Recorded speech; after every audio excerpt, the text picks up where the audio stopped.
It begins with the title itself. Is the rainforest already lost? Is its future up in the air? Considering the bad news in the newspaper every day, the alarm bells should be ringing.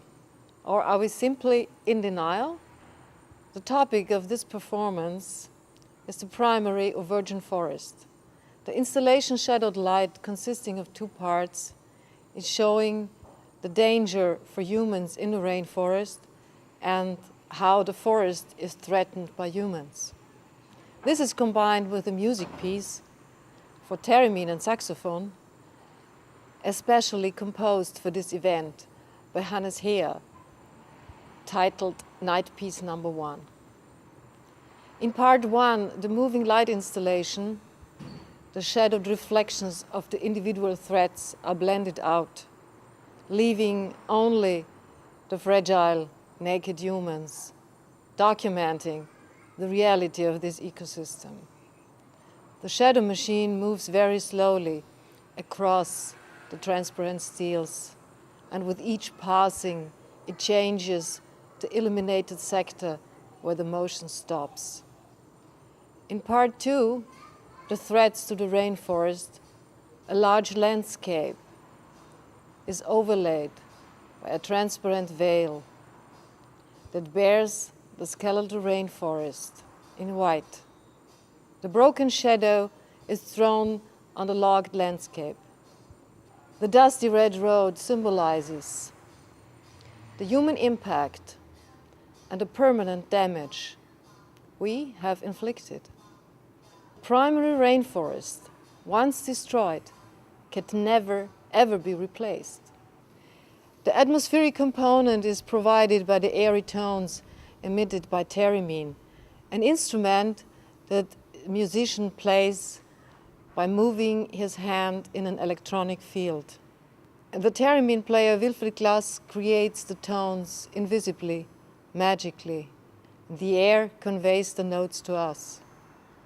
The saxophonist Sabine Zwick musically comments and supplements the theremin, but add notes of uncertainty and destructive elements.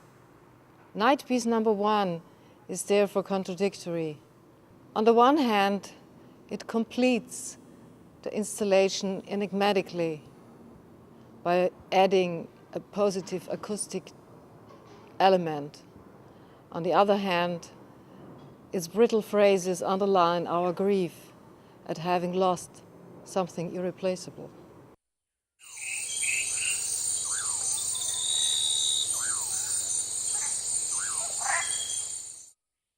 I studied at the University of Applied Arts in Vienna for 5 years. First in the masterclass of calligraphy and book design, and then in the masterclass of graphic design, illustration and photography. And I received my Masters of Fine Arts in 1976. My career began with graphic design and gradually shifted to visual art. I had my first exhibition in '77, and I would describe my early paintings as figurative, non-abstract, showing the outside world. In the meantime, my artistic destiny had shifted to more conceptual forms.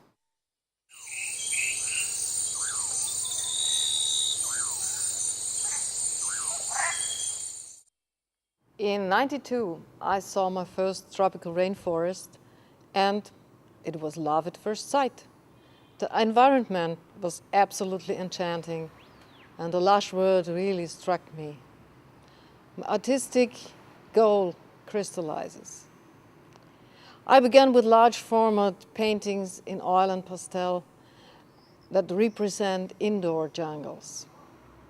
Over time, this gradually shifted to installation of endangered ecosystems and the culture of the indigenous people.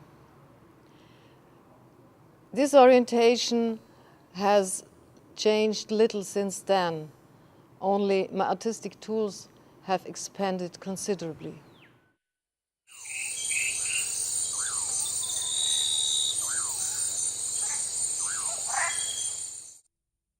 For me, this involves the two eyes, inspiration and intuition.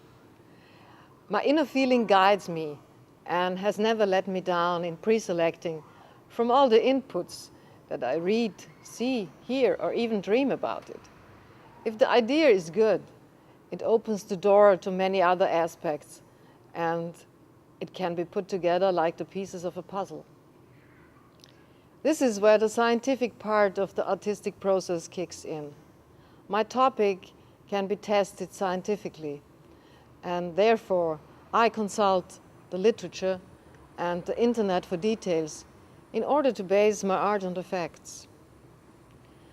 On the other hand, in some of my projects, the location defines the approach and determines the medium. In the palm house of Schönbrunn Palace, for example, the material had to withstand the high humidity, and the selected medium ended up to be the perfect for this surrounding. The goal, in every case, is to touch the viewer's soul. This is always the best way to transport art and to convey a message. A non-verbal approach makes it much easier to convey that message, and therefore I use auditory and olfactory means to the overall concept. I want my art to go straight to the heart and nowhere else. And I'm the one who gets the greatest kick when it works.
Wir sind hier in der Station Nummer 10, glaube ich, des Heiligen Grünhoffestes. Und wir haben in Wetter mehr Glück als bei einer anderen Station, dafür sind wir drinnen, das macht aber nichts.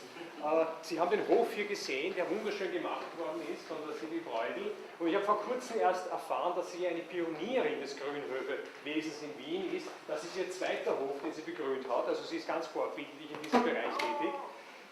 Und ich muss mir fast wünschen, dass sie demnächst wieder mal umzieht. Damit also noch mehr so schöne Grünhöfe im Bezirk entstehen. Nämlich das ist ein Anliegen. Die Installation, die Sie hier sehen, Shadow of Light, besteht aus zwei Teilen, aus der bewegten und aus der nur belichteten, und beschäftigt sich mit dem Thema Primärwald. Primärwald einmal vernichtet, kann niemals wieder ersetzt werden. Aber das Highlight, wie der Daniel schon gesagt hat, ist heute in dieser Nacht Nachtwerk Nummer 1 von Hannes Heher, gespielt von Wilfried Glass am Theremin und Sabine Zick am Saxophon.